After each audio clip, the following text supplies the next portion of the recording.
काँग्रेसचे जनता पार्टीचे संस्थापक भारतात येणार, अभिजित दिपके 6 जूनला दिल्लीत आंदोलन करणार, धर्मेंद्र प्रधान यांच्या राजीनाम्याची मागणी. हिंदू आता जागा झालाय, पुढच्या काळात जिहाद होऊ देणार नाही. देशात आणि राज्यात जिहाद सुरू आहे, त्यामुळे हिंदू संघटित झाला पाहिजे, संजय केळकर यांचं वक्तव्य.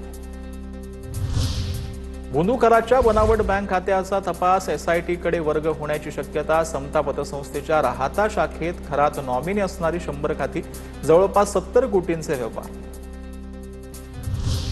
नीट पेपर फुटी प्रकरणामध्ये सीबीआयचं पथक 19 दिवसांपासून लातूरात ठाण मांडून सीबीआयकडून अधिकृत माहितीचं संकलन सुरू. आणखीन काही जणांची चौकशी होण्याची शक्यता. डोंबिवलीतील पिंपळेश्वर महादेव मंदिरामध्ये भाजपचे प्रदेशाध्यक्ष रवींद्र चव्हाणांकडून सहकुटुंब संकल्पपूर्ती पूजन. 8 जूनला मुख्यमंत्री, उपमुख्यमंत्री एकनाथ शिंदे, सुनेत्रा पवारांसह अनेक मंत्री उपस्थित राहणार. दरम्यान पिंपळेश्वर महादेव मंदिराला 4 एकर 25 गुंठे जमीन देण्याचा सरकारचा निर्णय आहे. दिल्लीमध्ये 19 किलोच्या व्यावसायिक सिलेंडरच्या किमतीमध्ये 42 रुपयांची वाढ. नवीन दरानुसार व्यावसायिक सिलेंडर 3113 रुपये 50 पैशांना मिळणार. नवीन किमती आजपासून लागू. तर दोन्ही कनेक्शन असतील तर LPG कनेक्शन सरेंडर करावं लागणार, नाहीतर गॅस कनेक्शन रद्द होणार असल्याची माहिती.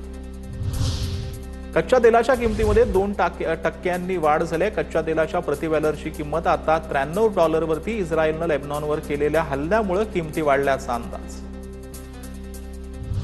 आजपासून केंद्र सरकारकडून पेट्रोल, डिझेल आणि हवाई इंधनाच्या निर्यातीवरती नवीन शुल्क लागू करण्याचा निर्णय. पेट्रोलच्या निर्यातीवर ₹1.5 प्रति लिटर, डिझेलवर 13.5 रुपये प्रति लिटर आणि ATF वरती 9.5 रुपये प्रति लिटर इतकं नवीन निर्यात शुल्क मोजावं लागणार. केरळमध्ये 2 ते 3 दिवसात मान्सून दाखल होणार, भारतीय हवामान विभागाची माहिती. तर 1 जूनपासून महाराष्ट्रात काही भागामध्ये वादळी पावसाची शक्यता आहे. शेतकऱ्यांनी पेरणीची घाई करू नये, भारतीय हवामान विभागाकडून आवाहन करण्यात आलं. आता वयात मुंबई पुण्यातील टॉप 9 बातम्या. मुंबई महापालिकेकडून मान्सूनपूर्व कामं युद्ध पातळीवर. धोकादायक 67,000 फांद्यांची छाटणी करण्यात आली. पावसाळ्यामध्ये पडझड आणि जीवितहानी टाळण्यासाठी झाडांच्या पाद्यांच्या छाटणीचं काम युद्ध पातळीवर सुरू. थकबाकीदारांच्या जप्त केलेल्या मालमत्तांचा BMCकडून लिलाव करण्यात येणार. भूखंड आणि इमारतींच्या मूल्यांकनासाठी संस्थेची नियुक्ती. संस्थेसाठी आता BMCकडून 21,67,000ची तरतूद. BMC शाळांमधील विद्यार्थ्यांसाठी 157 कोटींच्या साहित्य खरेदीचा प्रस्ताव. वह्या, गणवेश आणि स्टेशनरी पुरवठ्यासाठी कंत्राटदाराची नियुक्ती. प्रशासकीय प्रक्रियेमुळे साहित्य वाटपाला विलंब होण्याची शक्यता. कोस्टल रोडमध्ये नव्यानं 9 कोटी 64 लाख रुपयांच्या कामाची भर. लोटस जेट्टी ते समुद्र महाल परिसरामध्ये 320 मीटरचा विहार पथ आणि सायकल ट्रॅक उभारणार. आपत्कालीन सेवांसाठी जोडणी आवश्यक असल्याचा दावा. सिद्धिविनायक मंदिर न्यासावरती लवकरच शासकीय अधिकारी नेमणार. वीणा मोरे पाटलांवरती झालेल्या आरोपांनंतर कार्यकारी अधिकारी बदलण्याचा निर्णय. मंत्रालयीन विभागातील कार्यकारी सचिव नेमण्यात येणार. पुणे आणि मुंबईला जोडणाऱ्या डेक्कन क्वीनचा आज 96वा वाढदिवस. दख्खनच्या राणीचे 97व्या वर्षात पदार्पण. ढोल ताशांच्या गजरात पुणे रेल्वे स्टेशनवर डेक्कन क्वीनचा वाढदिवस साजरा. पिंपरी चिंचवड पोलीस आयुक्तालयाच्या दिघे आळंदी वाहतूक विभागाकडून ब्लॅक फिल्म विरोधात कारवाई. 4 चाकी गाड्यांच्या काचेवर ब्लॅक फिल्म लावणाऱ्यांकडून आतापर्यंत 41,500 रुपये दंड वसूल.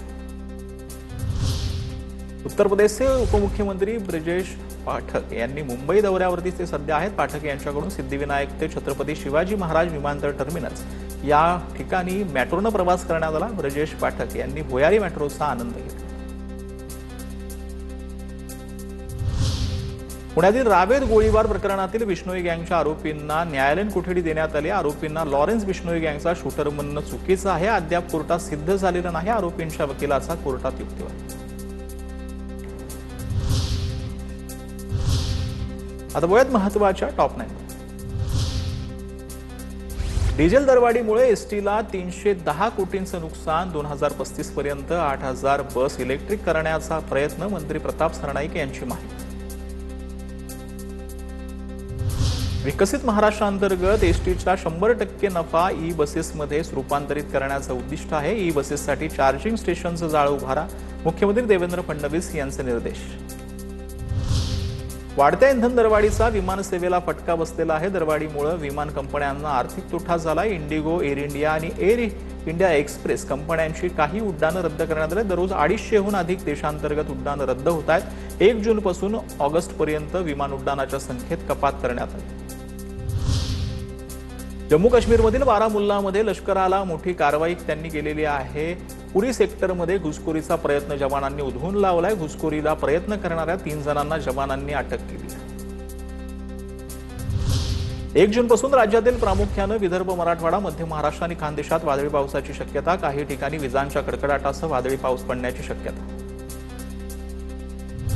आजपासून सोलार पॅनलशी संबंधित केंद्र सरकारची मान्यताप्राप्त मॉडेल आणि उत्पादकांची यादी लागू होणार. यापुढे सरकारी योजना आणि अनुदानावर चालणाऱ्या प्रकल्पांमध्ये केवळ याच यादीतील सोलार मॉड्यूल आणि सेलचा वापर करता येणार.